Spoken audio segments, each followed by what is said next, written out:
मालानी में आपने हाल ही में दूसरा किसानों का सबसे बड़ा प्रोटेस्ट किया था। क्या परिणाम रहा आपका? विशेषकर पहला मेरा आपसे सवाल है।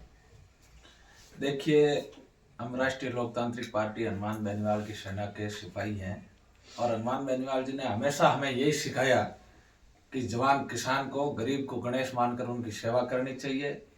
और उनके कार्यकर्ता होने के नाते पिछले काफी समय से देखा कि गुड़ामालानी सहित पूरे बाड़मेर जिले के किसान परेशान हैं।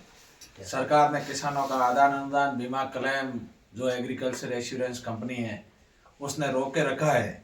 तो किसानों की पीड़ा थी और हमें एक किसान के बेटे होने के नाते उस पीड़ा को समझा।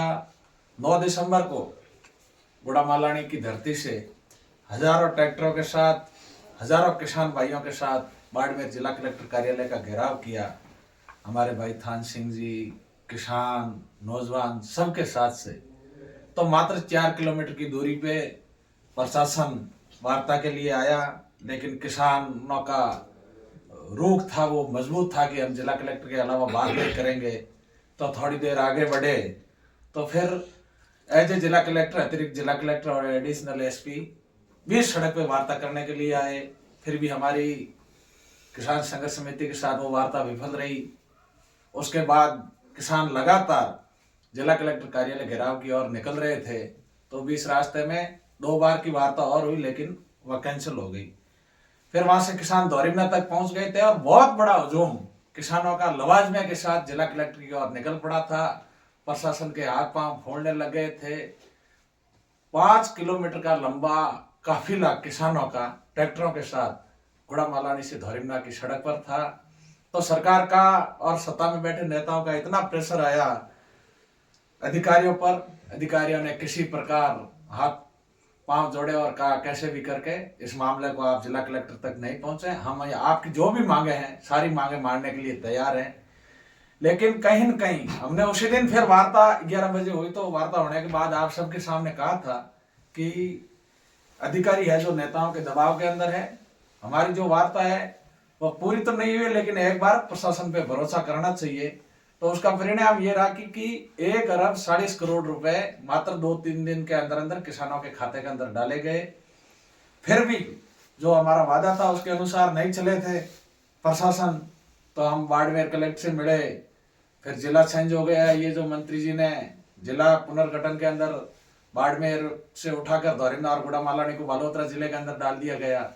तो हमने प्रयास किया कि भाई किसानों को परेशान नहीं किया जाए। किसानों की जो वाजिब मांग है उसको लेकर के हमने बाड़मेर कलेक्टर, बालोतरा कलेक्टर से मिलने का प्रयास करके उनको समझाया कि भाई किसानों को परेशान नहीं करना है। जो वार्ता 9 दिसंबर को हुई है वो आप थूक करके मत चाटो। जो स्टेटमेंट आपने दिया है किसानों के सामने आकर, उस बात पर खरा उतरो। तो वह खरे नहीं उतरे। तो फिर हमने गुड़ामालानी की धरती से आवाज दी 20 जनवरी को। तो जिस प्रकार शासन प्रशासन सत्ता में बैठे नेताओं के इशारों पर संभल के भीड़ के अंदर डाकुओं को पकड़ने का प्रयास करते हैं, उसी प्रकार गुड़ामालानी के अंदर 1150 पुलिस के जवान लगाकर किसानों को रोकने का प्रयास किया। लेकिन किसान और नौजवान गुड़ामालानी के थे, उनकी हिम्मत को मैं दाद देता हूं, सलाम करता हूं कि इतनी मजबूती के साथ आए। उनका जो सारा सिस्टम था वो फेल कर दिया और जिला उपखंड मुख्यालय का घेराव करके वह बालोतरा जिला कलेक्टर या बाड़मेर जिला कलेक्टर का प्लान बना रहे थे। उस समय बालोतरा के अतिरिक्त जिला कलेक्टर और पुलिस उपाधीक्षक बाड़मेर, पुलिस उपाधीक्षक बालोतरा आए, किसानों से वार्ता की और 90 करोड़ रुपए किसानों के अनुदान के नाम पर हाथों हाथ जारी किए। बहुत बड़ी किसानों की जीत हुई। निश्चित तौर पर जो भंडूरे का प्रकरण चल रहा है आजकल, आप गांव में हरेक को पूछते हो कि सरपंच किसको बनाओगे भाई, तो भंडूरा पकड़ने वाले को बनाएंगे। एक ऐसी हवा चल रही थी सोशल मीडिया पे। तो हमने उस बात को मजाक के अंदर नहीं लिया, रियल के अंदर। मेरे खुद के अनार की खेती की हुई है, इतने सारे सुअर आते हैं, बहुत सारा नुकसान किसान की फसल का करते हैं सुअर। मूंगफली की खेती करते हैं, वहां भी बहुत सारा नुकसान करते हैं सुअर। तो भंडूरे के टेंडर बाड़मेर बालोतरा जिले के अंदर हमारे गुड़ामालानी कॉन्स्टिट्यूंसी की दौरिमना, पायला कला, आडेन और गुड़ामालानी के अंदर टेंडर जारी हो गए, सुअर पकड़ने के ठेके हो गए। ये बहुत बड़ी किसानों की जीत है। निश्चित तौर पर अभी भी मैं शासन प्रशासन को कहना चाहता हूं कि आप किसानों के धैर्य की परीक्षा नहीं लें। हम किसान के बेटे हैं, बहुत मजबूत हैं, थकने वाले नहीं हैं। हमने आपको पार्ट 1 9 दिसंबर 2025 को गुड़ामालानी की धरती से बताया, पार्ट 2 20 जनवरी 2026 को गुड़ामालानी की धरती से बताया। और अभी आपने हाल ही के अंदर देखा होगा, पेपर के अंदर आया कि अभी भी 52 करोड़ रुपए का अनुदान सरकार ने अटका के रखा है। निश्चित तौर पर मैं शासन प्रशासन को कहना चाहूंगा कि अगर समय रहते आपने किसानों की तरफ ध्यान नहीं दिया तो गुड़ामालानी के किसान मजबूत है और पार्ट 3 करने के लिए भी तैयार है, नहीं तो आप किसानों को परेशान नहीं करें। और बहुत जल्द आपने जो 52 करोड़ रुपए किसानों के अनुदान के अटका कर रखे हैं, उसके साथ साथ एग्रीकल्चर इंश्योरेंस कंपनी की बहुत बड़ी तानाशाही है, दादागिरी है। एग्रीकल्चर इंश्योरेंस कंपनी किसानों से भी प्रीमियम लिया और किसानों के बदले राज्य और केंद्र सरकार ने बहुत बड़ा पैसा प्रीमियम के रूप में एग्रीकल्चर इंश्योरेंस कंपनी को दिया। लेकिन जब 2022-23 के अंदर बारिश हुई, ओले गिरे, ओलावृष्टि हुई, उससे किसानों की जीरे, इसबगोल, गेहूं की फसल तबाह हो गई थी। एग्रीकल्चर इंश्योरेंस कंपनी का धर्म बनता था, प्रत्येक किसान के 50,000 से 1.5 से 2 लाख रुपए तक का बीमा बन रहा था, 1 रुपए किसानों को नहीं दिया गया। तो इसको लेकर के हम फिर हमारे स्टेटमेंट पर खड़े हैं। किसानों और नौजवानों के आशीर्वाद से बहुत जल्द एग्रीकल्चर इंश्योरेंस की तानाशाही को खत्म करेंगे। बहुत बड़ा आंदोलन फिर से गुड़ामालानी की धरती से खड़ा हो सकता है।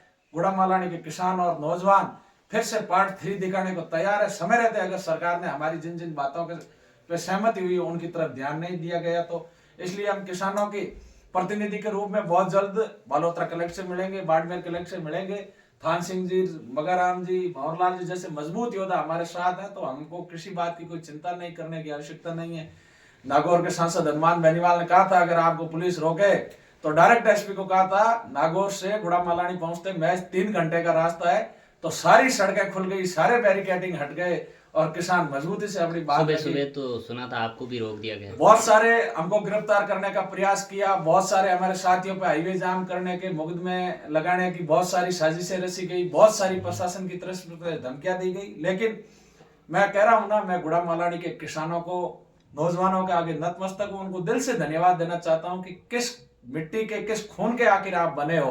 प्रशासन की धमकियों से आप नहीं डरे, पुलिस की धमकियों से नहीं डरे, मजबूती के साथ डटे रहे। निश्चित तौर पर शाम होते होते रात को 9 बजे प्रशासन सड़कों पर आया, सारी मांगे मानी गई और किसानों की जय जयकार हुई। और हम तो यही कहना चाहते हैं सरकार को, अगर समय रहता आपने ध्यान नहीं दिया तो पार्ट 1 पार्ट 2 कर दिया और पार्ट 3 भी गुड़ामालानी के किसान करेंगे। हम मजबूती से लड़ेंगे। मैं गुड़ामालानी के नौजवानों और किसान भाइयों से आग्रह करना चाहूंगा कि हम हमेशा सत्य की लड़ाई लड़ेंगे, झुकेंगे नहीं, बिकेंगे नहीं, आपके मान सम्मान और स्वाभिमान को जिंदा रखेंगे। आने वाली 29 तारीख को बाड़मेर की अलग मीटिंग होगी और बालोतरा की मीटिंग कार्यकर्ताओं की रखी गई है। बीएलए फेस्ट गुड़ामालानी से मुझे भी चुना गया है। हालांकि मैं धरने प्रदर्शन में काफी बिजी हो गया था पिछले, तो मैं पार्टी का जो कार्य था बीएलए 2 बनाने का वो मेरा बहुत कम है। बाकी हमारे साथ ही ये सबसे आगे निकल गए, लेकिन हमारे कार्यकर्ताओं पर भरोसा है। बहुत जल्द हम रणनीति के साथ बीएलए 2 सब जगह बना करके उपखंड अधिकारी के पास जमा करवा देंगे। 29 तारीख को बालोतरा की मीटिंग है, उसमें धोरिमना और गुड़ामालानी के कार्यकर्ताओं से मैं आग्रह करना चाहूंगा कि आप ज्यादा से ज्यादा संख्या में बालोतरा पहुंचे, कार्यक्रम को सफल बनाएं। हमारे पार्टी के प्रदेश अध्यक्ष SIR के दिलीप चौधरी जी, पूर्व विधायक इंदिरा जी बावरी मेड़ता से, और भी हमारे पार्टी के सम्मानीय नेतागण भाई थान सिंह जी और सब उपस्थित रहेंगे और इस कार्यक्रम को सफल बनाना है। निश्चित तौर पर आने वाले समय के अंदर पंचायती राज चुनाव के अंदर राष्ट्रीय लोकतांत्रिक पार्टी का प्रश्न पूरे बाड़मेर और बालोतरा जिले के अंदर कैसे फैले, मजबूती से चुनाव पंचायती राज के कैसे लड़े, इसकी ओर पूरा प्रयास करेंगे। 29 तारीख को बहुत बड़ी जिम्मेदारी सब कार्यकर्ताओं को देंगे। निश्चित तौर पर कांग्रेस और भारतीय जनता पार्टी के मिलाजुली के गठजोड़ को बाड़मेर से शुरुआत होगी, कार्यकर्ता खत्म करेंगे, नौजवान चुनाव लड़ेंगे अधिक से अधिक। कांग्रेस भाजपा के इस गठजोड़ को खत्म करते हुए राष्ट्रीय लोकतांत्रिक पार्टी का प्रधान प्रमुख सब बनाएंगे। मैं वापस उस किसान आंदोलन, जो आपके नेतृत्व में 2 बड़े किसान आंदोलन हुए, आपने कहा 3 बड़ी किस्तें के रूप में जो है आपको मुआवजा क्लेम मिला था। एक बड़ा मेजर मुद्दा था उसमें अतिक्रमण, जहां आप प्रोटेस्ट किसानों के लिए जो जमीन थी जिस पर अतिक्रमण किया गया, उनका क्या हुआ?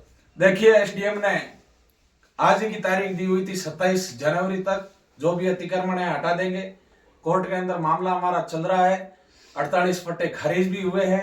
बहुत जल्द जिसके खिलाफ जो लड़ाई हाथ में ली है उसको जब तक सफलता नहीं मिल जाती तब तक हम पीछे नहीं हटेंगे, चाहे हमें कितना भी बड़ा नुकसान हो, कुछ भी आए। बहुत सारे लोग धमकियां देते हैं, धमकियों से हम डरते नहीं है। गरीब की दुआओं से जरूर डर लगता है, अमीरों की धमकियों से डरेंगे नहीं, मजबूती से खड़े रहेंगे। जिस जो काम को हाथ में लिया है, जिस तक उसको अंजाम तक नहीं पहुंचाएंगे तब तक हम खड़े रहेंगे।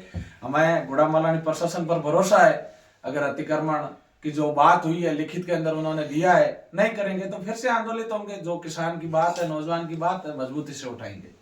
एक जो पूर्व प्रधान बीजेपी के थे बिजला राम जी चौहान, हर नेतृत्व जो आंदोलन था उसमें बराबर शरीक हो रहे थे। एक धोरी मन्ना प्रोटेस्ट जो कांग्रेस का था उसमें नहीं थे, आपके दोनों आंदोलनों में वो शामिल थे। और हाल ही की परसों की एक तस्वीर थी आपके घर पे बैठे हुए, तस्वीरें आ रही थी। क्या कुछ आने का विचार चल रहा है?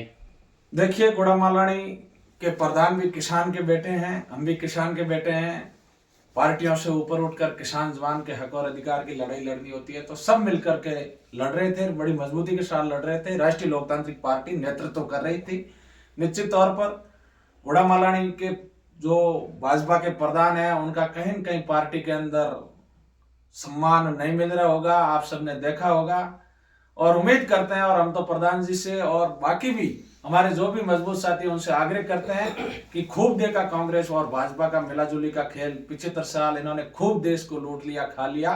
अब हनुमान बेनीवाल ने जो राजस्थान की धरा से राष्ट्रीय लोकतांत्रिक पार्टी का पौधा लगाया है, आओ आप और हम सब मिलकर इसमें पानी डालकर बहुत बड़ा मजबूत वटवृक्ष बनाए, जो जवान किसान के हक और अधिकार के लिए हमेशा लड़ता रहे।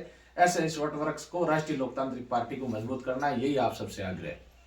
नहीं, एक धोरी मन्ना से कांग्रेस के पूर्व प्रधान ताजा राम जी आपके साथ हर आंदोलन में नजर आते हैं, और गुड़ा मालानी से बिजला राम जी, आप स्वयं दोनों प्रधानगी क्षेत्र के बीच से आते हैं। और चर्चा ये भी चल रही है, क्योंकि भाजपा के भी कार्यकर्ता ये कह रहे हैं कहीं न कहीं ये राष्ट्रीय लोकतांत्रिक पार्टी में जाने की कोशिशें चल रही है। देखिए, मैंने सर्वप्रथम भी ये कहा था कि हम हनुमान बेनीवाल की सेना के मजबूत सिपाही हैं, और हनुमान बेनीवाल जी ने हमेशा यही सिखाया कि गरीब को गणेश मानकर उनकी सेवा करनी है। किसान अन्नदाता जब दुखी है, किसान आज खून के आंसू रो रहा है, उनका हक और अधिकार नहीं मिल रहा है, तो हम सबका फर्ज बनता है। और हमने आग्रह किया कि भाई आप भी किसान के बेटे हो, आओ। तो मैं धन्यवाद देना चाहूंगा धौरीमना के पूर्व प्रधान को और गुड़ामालानी के वर्तमान प्रधान को, जो मजबूती से किसान आंदोलनों के साथ हमारे साथ खड़े रहे। निश्चित तौर पर किसानों की जय जयकार हुई। उम्मीद करते हैं कि आने वाले समय के अंदर जय जवान जय किसान नारे के साथ राष्ट्रीय लोकतांत्रिक पार्टी का निर्माण हुआ था, और इस जय जवान जय किसान के नारे को बुलंद करेंगे, ऐसी आशा और उम्मीद लगाई जा रही है। बाकी तो कल किसने देगा, वर्तमान का हम बता सकते हैं, आगे आने वाला समय क्या होगा वो तो उसी टाइम निर्भर करेगा। कुछ ही दिनों पहले आप और गुड़ा मालानी और धोरी मन्ना बाड़मेर का हिस्सा हुआ करता था। जब से जिला पुनर्गठन का फैसला आया, आप बालोतरा के जो है बालोतरा में जोड़ दिया गया है आपको। और उसके बाद में कांग्रेस का एक बड़ा प्रोटेस्ट हुआ, प्रदेश भर के बड़े नेता वहाँ आए। उसके बाद में आपका जो है किसानों का आंदोलन हुआ, और उसके जवाबी के रूप में भाजपा का धन्यवाद सभा रखा गया था मंत्री के बिश्नोई का। आप इन तीनों का जो शक्ति प्रदर्शन को कैसे देखते हैं?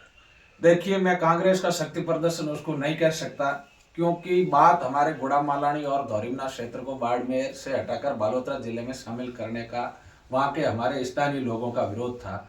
हाँ, हेमाराम जी वहाँ से सब बार विधायक रहे तो वो आए जरूर थे, लेकिन वहाँ कोई पार्टी का झंडा आपने अगर देखा हो 14 जनवरी को, तो आप बताओ। हमने सर्वप्रथम ये कहा था, पार्टीबाजी से ऊपर उठ करके वहां की स्थानीय जन भावनाओं को देखते हुए सब एक हैं। वहां भाजपा के लोग भी थे, वहां हम आरएलपी की सेना भी थी, हनुमान बेनीवाल की सेना, और सबके नेताओं के मुंह से आपको सुना होगा। वहां आप सारे मीडिया के बंधु आए थे, लोग हनुमान बेनीवाल जिंदाबाद के नारे लगाते रहे थे, आरएलपी के नारे लगा रहे थे। कहीं न कहीं कांग्रेस के बड़े नेता है, उन्होंने तो एसडीएम तक को ज्ञापन नहीं दिया। क्या करने आए थे वो बताओ। वहां हेमाराम जी के साथ में मैं खुद जाकर एसडीएम के चैम्बर के अंदर जाकर ज्ञापन दिया। इससे बड़ा दुर्भाग्य नहीं हो सकता। उससे तो ज्यादा धन्यवाद दो पार्ट फर्स्ट और पार्ट 2 की, तो पूरे जिले के अधिकारियों को सड़क पे ला करके ज्ञापन दिया और उनकी मांगे मनवाई। बात वह थी, चलो वो अलग मैटर है, हालांकि हमने समर्थन किया, हम उस मुद्दे पर नहीं जाना चाहते। लेकिन 14 जनवरी को धौरीमना में 50% लोग राष्ट्रीय लोकतांत्रिक पार्टी और हनुमान बेनीवाल की विचारधारा से जुड़े हुए थे। नेताजी का स्पष्ट तौर पर आदेश था कि अगर आपके हक को कुचला जा रहा है तो आप कूद पड़ो आंदोलन के अंदर। और हमने भी जब भी ये 2 तारीख को आदेश आया तो उसी टाइम सोशल मीडिया के हैंडल से, बाकी मेरे घर के अंदर काम था, नहीं तो मैं 3 तारीख से ही धरने पे बैठ जाता, सोशल मीडिया और ट्विटर के माध्यम से 2 तारीख के शाम को 11:30 बजे ये आह्वान कर दिया कि 1-2 दिन के अंदर अंदर रणनीति बनाकर इस जिला पुनर्गठन के खिलाफ राष्ट्रीय लोकतांत्रिक पार्टी बड़ा आंदोलन करेगी। तो दूसरे ही दिन कांग्रेस के लोग धरने पे बैठ गए। फिर देखा दोनों की लड़ाई सहम है तो फिर अलग अलग क्यों, इसलिए बात ये हो गई कि पार्टी से ऊपर उठ करके कोई पार्टी का झंडा नहीं लगेगा और मिलकर लड़ाई लड़ेंगे। निश्चित तौर पर कोई पार्टी का झंडा 14 तारीख को नहीं था, सब गुड़ामालानी और धौरिमदा की स्थानीय जनता ने मिलकर उसका नेतृत्व किया। आप बड़े नेता आए थे, भाषण देकर चले गए, उनका काम था, लेकिन हेमाराम जी और हम सब जो मुद्दा हाथ में लिया था उसको लेकर के साथ थे। 20 जनवरी को भी आपने देखा होगा हेमाराम जी हम सब पे एहसान वापस उतारने के लिए किसान आंदोलन के अंदर साथ थे, क्या नहीं थे? रात्रि 10 बजे तक हेमाराम जी साथ में थे। निश्चित तौर पर आने वाले समय के अंदर भी बात जवान किसान के हक और अधिकार की होगी, हम सब मिलकर के लड़ेंगे। गुड़ामालानी के किसान और नौजवान निश्चित तौर पर जाग चुके हैं। आजादी के 75 वर्षों में जो गुड़ामालानी के एक सपना था, वह सपना आने वाले समय के अंदर साकार होता लग रहा है। अच्छा मैसेज जवानों और किसानों का है। पूरे प्रदेश के अंदर ये चर्चाएं हो रही है कि अगर किसान अन्नदाता कोई सीखे तो गुड़ामालानी के किसानों से सीखे, जिन्होंने बहुत बड़े प्रदर्शन किए। कांग्रेस और भारतीय जनता पार्टी ऐसे बड़े आंदोलन करने के अंदर करोड़ों रुपए खर्च करने के बाद भी ऐसे आंदोलन नहीं होते, लेकिन यहाँ जवानों और किसानों के आशीर्वाद थे। सोशल मीडिया की एक आवाज से हजारों किसान अपने हक और अधिकार के लिए सड़कों पर आते हैं। मैं गुड़ामालानी पूरी विधानसभा के किसानों का तहे दिल से आभार प्रकट करता हूँ कि जिन्होंने 9 दिसंबर और 20 जनवरी को हमारा साथ दिया।